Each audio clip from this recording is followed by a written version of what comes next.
Indians go back! Hundreds of Kashmiris have gathered here in Victoria Square in central Birmingham to protest the ongoing oppression of Kashmiris by the Indian regime. And they seem particularly upset at the British politicians and media who have ignored the human rights abuses taking place in Kashmir and have cozied up to the Indian regime. We want! Freedom! We want! Freedom! What do we want? Freedom! What do we want? Freedom!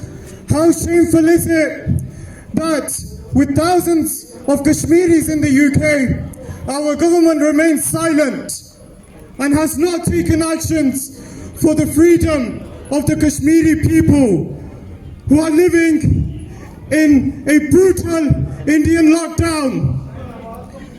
As long as the oppression of the Kashmiri people remains, as long as the genocide and occupation of Kashmir remains, we will always stand here in our masses, in our millions, and the chants of Azadi will continue to be heard across the UK, across the world, until the Kashmiri people get their freedom.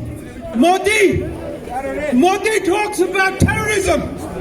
Modi talks about this being a bilateral issue. Modi talks about this being an internal matter. What nonsense! The Indians are the terrorists. They are committing state terrorism. They are killing your people. They are killing my people. They are imprisoning people. They are torturing people.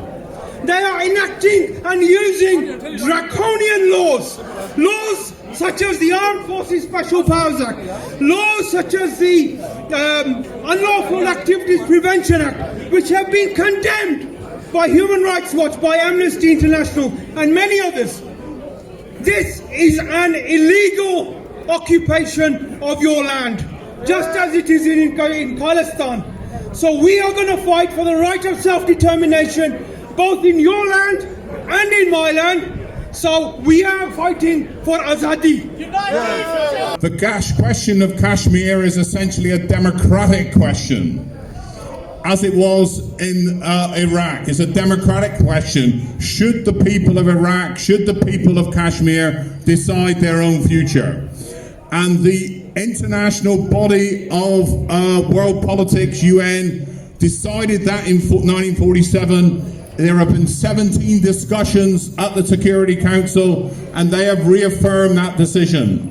Unfortunately, the world powers, the Tory government, and Keir Starmer have argued that it's a bilateral question between Pakistan and India. That is completely wrong.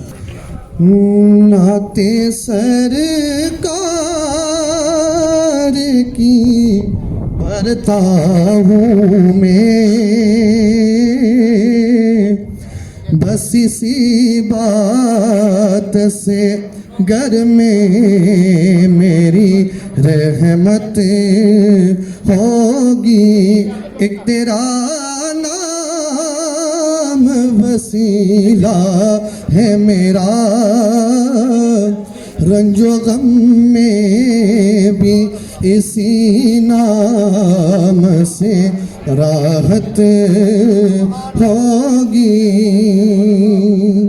The British administration, the Pakistani administration and the Indian government need to realize that us British Kashmiris and British Muslims here in Britain will not allow our brothers and sisters to be tortured the way they are in Indian occupied Kashmir.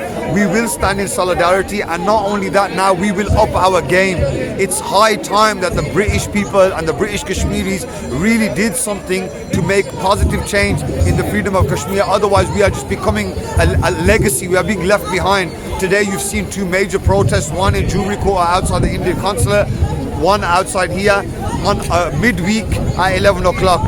The people of Britain, the British Kashmiris, care for our brothers and sisters as we care for all Muslims, and the message to the Modi administration, this is not going to stop. We will remain here. We will fight for our freedom, and we will make sure that the flame of freedom stays alive until we get our independence. Shakil, I'm sure you've still got relatives over there. What's life been like for Kashmiris the Well, past year? look, we can only have a bit of an understanding of how the life here in the UK has been for us while on lockdown.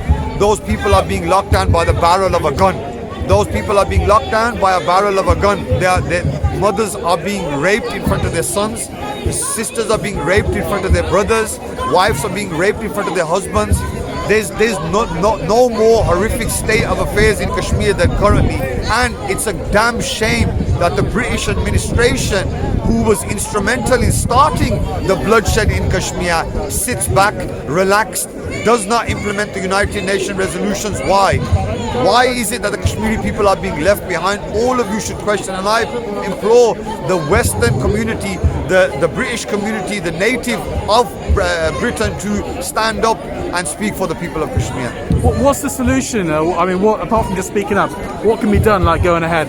Well, to be honest with you, the Indian administration and the Pakistani government are really putting the British Kashmiris and Kashmiris overall into a corner. When you put somebody into a corner, there is only one reaction that you are going to get. You are pushing people into a corner, and you know, I don't really want to say anything more than that, but when a person is becoming pushed and pushed and pushed and pushed, there's only one outcome that's going to have. And I implore all the British government and all other governments to now allow the Kashmiris the right of self-determination on both sides of the divide. On Pakistan-occupied Kashmir, who seem to be a bit silent as well, and on Indian-occupied Kashmir, who seem to be killing our people like it's an open affair.